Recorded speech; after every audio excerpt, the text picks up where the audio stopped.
Wednesday. Welcome back. Craig Hignite is here. Thanks for coming in, Craig. Glad to be here. So time to get your questions in for Craig. And I know James was having a few questions for you. And one of the things you guys were talking about was pruning, because this is a great time for people to get outside and do that, right? Yes, we're past the first of the year. The ground is still somewhat frozen, so we can go out and do our pruning now. So, he was asking how late we can prune, and usually on trees and things like that, we'll go ahead and prune until bud swell starts in the spring. Okay, something else people have been talking a lot about lately is the mild temperatures and like the tulips coming off and people seeing some buds out there that they don't normally see in February. That's it, and the tulips and daffodils are coming up very quickly. Remember the little fellow that I brought last week?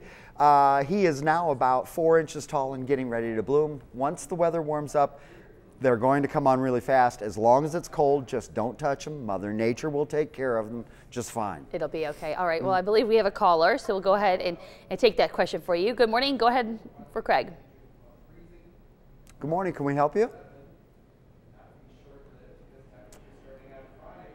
Hello? Hello? Hello, Craig. Yes, okay. There we go.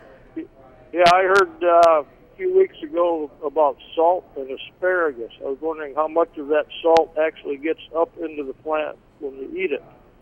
Well, they use actually very little of it. It's one of those trace elements that asparagus can use, other plants can't.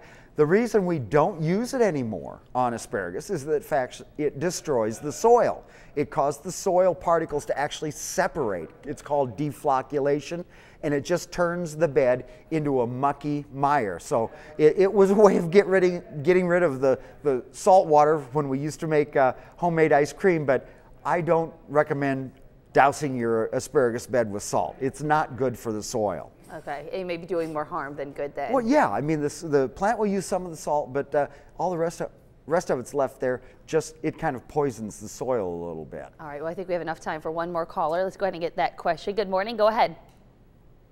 Hi, I have loose spruce trees, and last year one of them was covered with a bagworm. And we had all of the trees sprayed last year, but I wondered how soon we can have them sprayed in the spring to prevent the rest of them from getting it. Okay, assuming that you didn't get rid of all of them in the first year, and that's what I always assume with bagworms, you go ahead and you will spray at about Mother's Day, and then you will have I would like to see the tree sprayed again about the 1st of June to go ahead, and that will kill off any babies that were not finished off last year and can do the damage this year. So 2 sprays, Mother's Day and the 1st of June. Is there a specific spray that's better than another, or looking for some kind of Well, I'd like a BT spray on the tree. It's very biologically correct.